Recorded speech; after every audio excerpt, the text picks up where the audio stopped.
Once upon a time, there lived a boy whose name was Agboma. He lived with his parents and two siblings in the village of Obodidu. He was the eldest of the three children.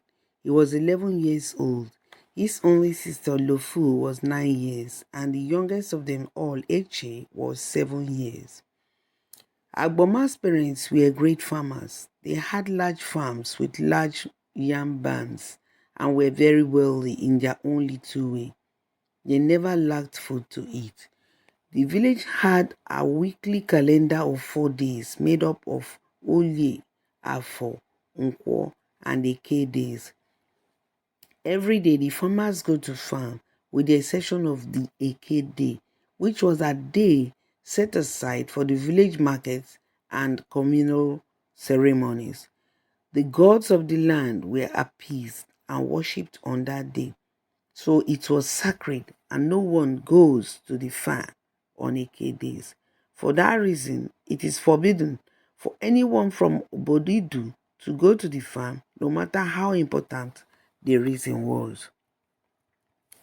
It was believed that on Eke days, spirits usually visit the farms and forests. So anyone who goes there would encounter them, and anything evil could be inflicted on the person.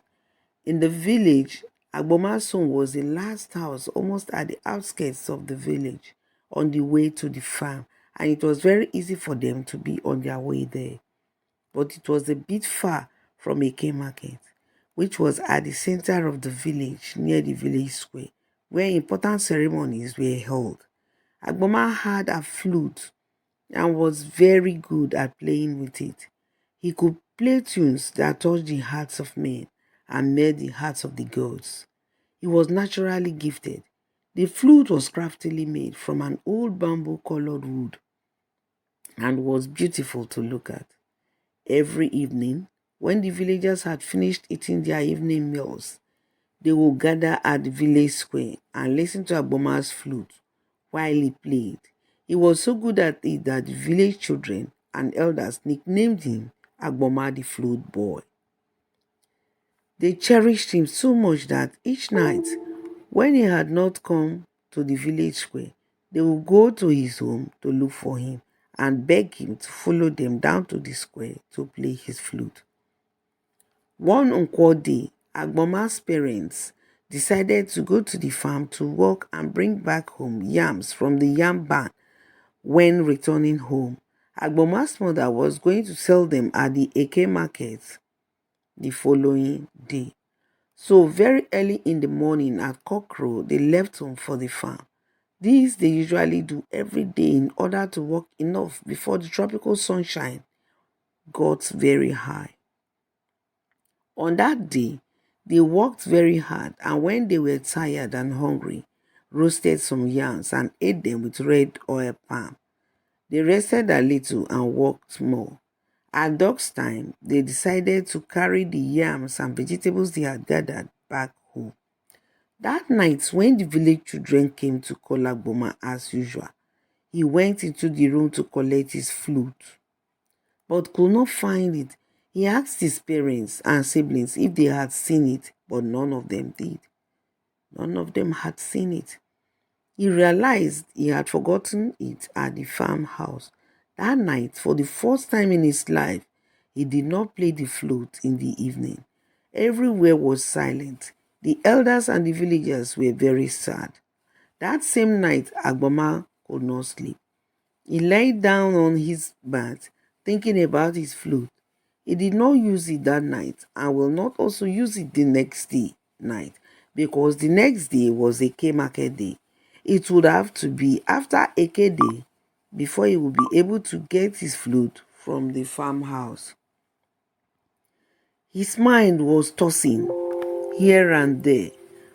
What will actually happen if I sneak down to the farm without anyone knowing or seeing me? He asked himself within. After all, we've never heard anything bad happen to anyone in this village about this type of thing. He thought again and again.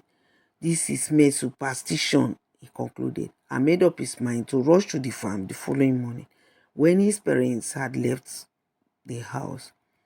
As soon as his mother left for the market and his father left for the village council meeting, he quietly left the house and made his way to the farm without anyone seeing him. He ran as much as he could and was breathless when he arrived at the farm. He wanted to collect his flute and get back home before anyone would realize he was not around. He entered the farm and realized immediately that he was not alone there. Shocked, he looked about and wondered who must have come to the farm. He realized they were not human beings. Some were walking on one leg, some walking with their heads. In fact, they were having different body types of which he had never seen in his entire life. Then, what did he do? He started to shake. He started to shake. He was shivering. Agboma wanted to run back to the village. He was now afraid and turned to run. That was when he heard a spirit talking. I smell human here. Who can that be? The voice exclaimed. Who is it that has the audacity to confront us on Eke Day? All the spirit paused and smelt around with their nostrils. Quickly, look for that human and catch him. Another commanded. Before Goma knew it, he had been caught and brought to the center of where they were gathered. What are you doing here today that is Eke Day? They asked him. Don't you know humans are not supposed to come to the farm today? Another asked. I'm sorry, I forgot my flute here at the farmhouse. That is why I decided to come and get it so that I can play it at the village square tonight. Agboma replied, shaking like the leaf of a plant blown about by the wind on a windy day. Oh, I see, you are the stubborn type that refuses to obey the laws of your land. Another chieftain. Now go and bring out the flute you forgot and let's see what you've got. Another said. They shifted, giving him space to pass through to the farmhouse to collect his flute. When he got inside, he saw a lot of flutes, more than 20 of them. They all look alike but different. They were of the same size but differently made of gold, silver, diamond, copper, wood of assorted kinds. He was tempted to pick the one made of diamond, but he was not a greedy one. He finally identified his own and picked it. Then he came out of the house, the hut, and showed it to them. He said, oh, he has passed the first test.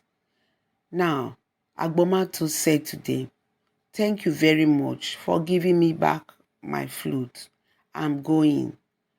They quickly chipped in. No, you can't go now. You have to play the flute. And if you play it well, we'll let you go. But if you don't play it well, we'll kill you here. Agboma was afraid. Agboma said, no, don't kill me. I'll play it for you.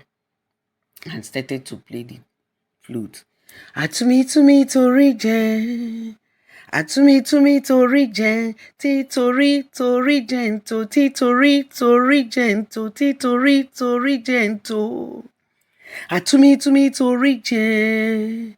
Atumi torí jẹ. Títorí jẹnto. Títorí jẹnto. Títorí jẹnto. As he was singing, the spirits were dancing. They loved it so much. They started dancing and dancing and dancing. At last, they told him to stop. They told Agboma to stop. That they will not allow him to go.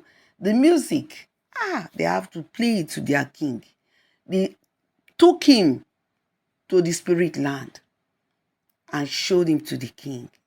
The king was very happy to see a human brought back to him.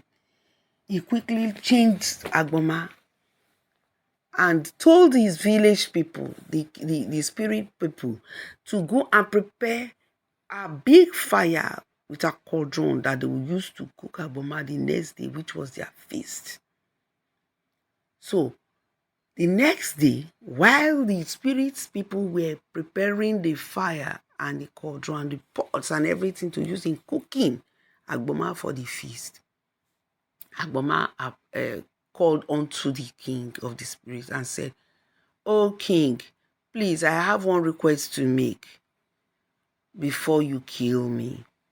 The king now turned on Agboma and said, "Okay, say what you want to say.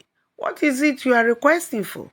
Agbomana said, "Oh king, please unchain me so that I can sing the best melodies you've ever heard, so that I will make you enjoy today and your festival before you kill me, so that my knowledge will not be wasted."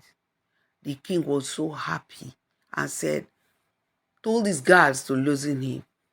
Agboma was loosened, and then he started to sing that evening before it was to be cooked. Agboma started to blow his flute. Atumi tumi tori jen. Atumi tumi tori jen. Titori tori jento. Titori tori jento. Titori tori jento. Atumi tumi tori jen. Atumi tumi tori jen. Titori tori jento. Titori tori jento. Titori tori jento. As he was singing, all the spirits started to dance. He tuned his voice from one tune to another, brought in other songs that the spirit had never heard in the whole of the spirit kingdom. The king was dancing. All the inhabitants of the spirit kingdom, they were all dancing. And Agboma increased the volume of his voice, increased it to the level that they did not know he was receding behind gradually, making his way towards the land of the humans. As they were dancing, got to a point when Agboma had gone far. He stopped the flute and ran with all his might down to his village and slammed his body the door. The dog gave in and he ran into the house. Mama, mama, mama. His parents came out and hugged him.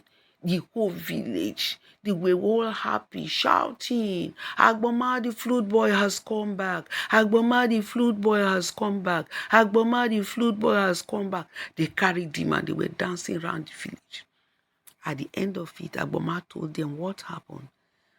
And then he made the whole village realize that it is good to obey the traditions of the land. That if you disobey the tradition, anything can happen to you.